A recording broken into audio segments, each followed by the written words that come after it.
Okay, I have something to confess. It's not easy for me to admit, but I know deep down in my heart, I am a cheapskate. Listen, I once wore 5 pairs of clothing on a super cheap flight in order to not pay $20 to have a carry-on. I'm cheap. Yeah, 5 of everything. Look, I hate spending money on pointless stuff. I love trying to find creative ways to spend less money and get the same result of the thing that I'm looking for. So when we started looking into greenhouses and solutions for our raised bed planters that we have, I was absolutely appalled by the price of some of the things that we were finding. My future self was literally rolling around in its grave. The way that our garden is set up, we have 3 raised planter beds that are about 4 by 8 feet each, and we want to protect the plants that we have in there from the harsh winter frozen tundra climate of central Texas. It's really bad down here, guys. Just kidding, but we did lose our entire garden last year due to Snowmageddon, Texas 2021. So that was super fun, except for the sage. All the sage lived. Stupid sage. So yeah, we want some greenhouses. But the only thing that we could find, the cheapest solution, was this giant tent that we could find that would cover all 3 beds at once. And it wasn't super practical. It was ginormous. The neighbors probably would have complained. I wouldn't want that thing in my backyard. And it was also $300 and probably really poor quality. So we hatched a plan to make greenhouses, but cheaper. Check it out. So what we're thinking is some type of system of bendy poles bracketed onto the wood of the raised planter. The bendy poles will then hold up the plastic shape. For the plastic, we need 3 cuts per bed, 2 end pieces with the curved top, and a large sheet that wraps over the sides and the top. We'll also have built-in air vents with Velcro so we can open and close them depending on the climate outside. Now that we know what we're looking for, it's time for a trip to the hardware store. Let's go.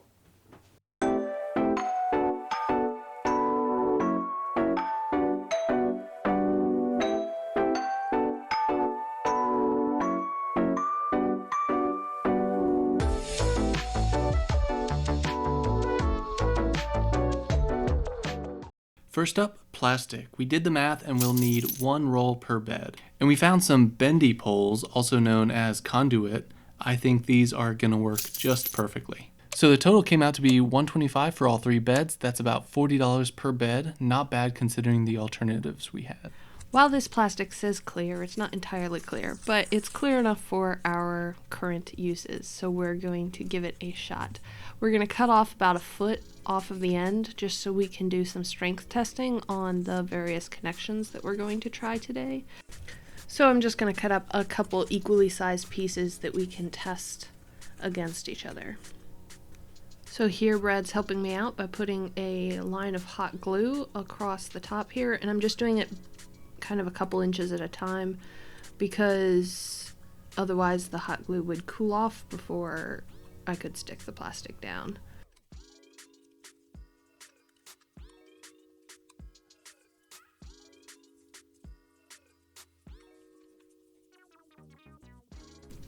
And next we're going to try staples. I'm just using a regular stapler. I think I got this in college. I just want to see if the metal connection will tear through the plastic or if it will hold sort of like a seam but without using a sewing machine. Next I want to see if I can use an iron to melt the 2 sides of the piece of plastic together. I've seen this for other types of plastic, but I'm not sure it's going to work for this one, so I figured we'd give it a try. Using parchment paper, of course, because otherwise we would have plastic melted all over the face of our iron and that would be a disaster.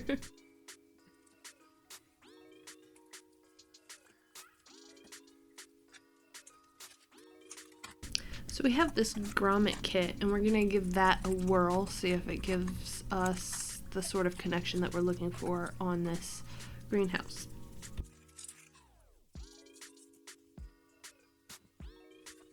It was a bit of a struggle here to try to figure out how to make the grommets work, but in the end we did get them to do what they were supposed to do. And they kind of struggled to punch all the way through the plastic, but we went ahead and did the seam anyway, just to give it a fair shot. My bet is that the hot glue is going to be the winner, but I'm also cheering on the grommets. We'll see what happens when we test them all.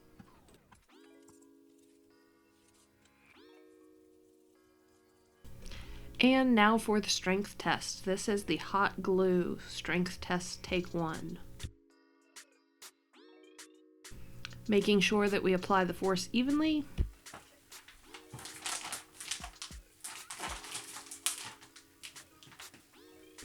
And the hot glue actually held pretty well. The plastic ended up giving way before the glue connections. And now we're going to test the staple connection, see how that does. Lasted about a millisecond. And now for the iron, where we actually melted the sides of the plastic together.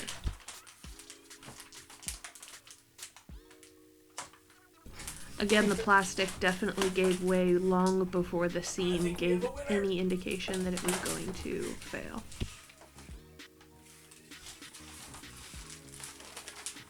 And of course, our sad little grommets. Let's give those a shot. I was really hoping for better results from you, grommets. You really let me down. So now we get to apply this lovely bit of plastic connection education that we've learned, and we want to protect this beautiful garden that we have cultivated in our backyard. Just a quick whirl around to show off our beautiful plants, all the peppers and vegetables, eggplants. Look at that mustard. Beautiful. Alright, let's get started. So let's unroll this fabulous plastic and get it all unfolded so that we can cut out our shapes as described by Brad earlier. We're going to go ahead and measure the archway shapes at the end of the beds first and get those cut out, and then the remaining plastic will be used for the giant panel that kind of wraps over. We're just using a Sharpie and a straight edge to mark these out so that the plastic can be cut to the right shape. And of course, remember to include a seam allowance. I'm including about 2 inches for the connective seams, just to make sure I have plenty to use my iron on and I don't have to worry about the shape shrinking because of how much I am ironing. We're also including a 6-inch kind of hem at the bottom, so we're just adding 6 inches at the bottom, folding that up, and I'm going to come back and iron that later. This is just to strengthen the bottom edge. I think we will probably come back later and create some sort of hook system or some other way to clamp down the bottom edge, because we get some pretty crazy winds in Texas and I don't want these lifting off and blowing away. Thanks for your help, mister. And it's great, if you get your scissors going just right, you can just slide along your seam and it's hardly any effort at all, no chopping. Since I only have that tiny ironing board that we showed earlier, I'm going to be using cardboard to protect my surface here. It's not a big deal. Cardboard shouldn't stick to the plastic, and of course I'm still using the parchment to protect my iron. And I'm testing here how much time I need to leave the iron in place. It's better to underheat than overheat, because then you'll get some crumpling and some squishing and stretching that will misshape your plastics. My iron goes from 1 to 6, and I'm using about a 4.5 to a 5 here. At some point I did find out that my iron was running a little hot, so I cooled it down to about a 4, and that seemed to work great for me. I think that's probably similar to what you would use for a cotton. You see, we caught the edge of the table with a bit of plastic here, and here I'm just patching it up. You saw a moment ago I just cut a little bit of a circle, and I'm just ironing that right over the hole, and that should be great. Sort of like an iron-on patch if you tore your jeans. Same idea.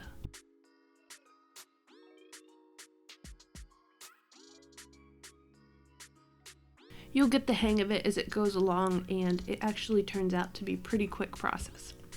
I'm glad we went with the iron rather than the glue gun, because squirting the glue gun 1.5 million times just to get a 6-foot seam would have been forever and our fingers would have been so tired.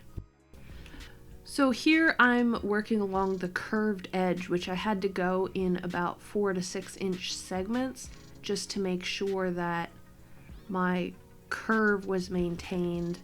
So I would pull up the curved bit and align it with about 6 inches of the straight edge, iron it, and then pull it up again. If you're familiar with working with fabric, you kind of understand this concept. If not, you might take a second to figure it out. But it's really not that complicated. Just try to get that line straight and the edges aligned and everything should work out just fine. I'm always double checking as I'm going. Sometimes the iron doesn't catch all the corners and I'm coming back, but again, don't overheat the plastic. It's okay if there's a tiny little gap. You're doing a 10-foot seam after all, and if there's a 1-inch gap, it's just a little air vent. It's better than melting it so much that it crumples or stretches or tears.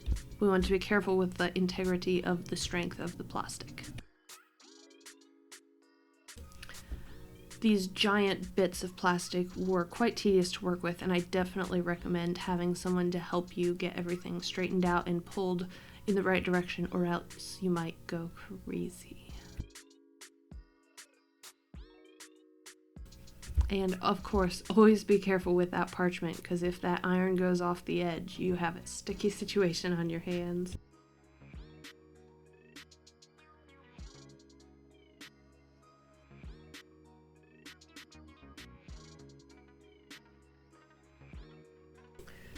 So here, really quick, I'm going to make a vent at the top of these. This is kind of an experiment. I'll come back and put these everywhere later if I like how this works.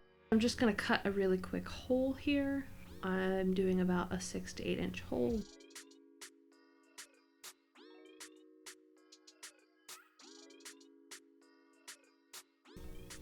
Next, I am grabbing a piece of plastic, and I want this to be big enough to definitely cover the hole and have plenty of room on either side to create my hinge and my Velcro connection. I'm using some adhesive Velcro here. I found this online and it was super cheap. Feel free to use whatever connection you think will work for you, but I think this adhesive Velcro is great. If you can't find adhesive Velcro, feel free to hot glue some regular Velcro down. That would totally work in this situation as well. So instead of creating a hinge, I'm actually going to fold this single piece of plastic over so that it behaves as its own hinge and we don't have another ironed point that becomes yet another weak point in our system. And I'm just adding the Velcro here, and I'm going to roll it up and add some Velcro at the top so that we can keep it in an open position as well as in a closed position, sort of like a tent. And there we go, that should do it. Theoretically, you could also scale this up to the point where you make a giant hatch in the sides so that you can actually get at the vegetables while the cover remains on the bed. And again, I might do this later. Keep an eye on our Instagram, and I will definitely post a picture if I decide to do this. Okay, it is time to see what this looks like. Hopefully it fits.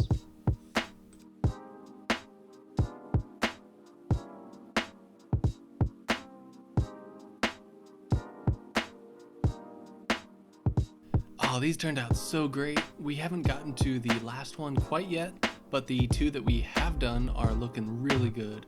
I threw them on about 15 minutes ago and they're already doing a great job of trapping all the heat, which you want, especially when it's cold. It's already super warm and humid in here. On those really cold days, what we plan to do is throw a few blankets or sheets on top or below the fabric to keep it insulated. We've noticed that on those really cold days that the plants don't like to be in direct contact with the plastic, so a sheet layer in between can really help to save your garden. Hope you enjoyed this video. Hit the subscribe button to see more.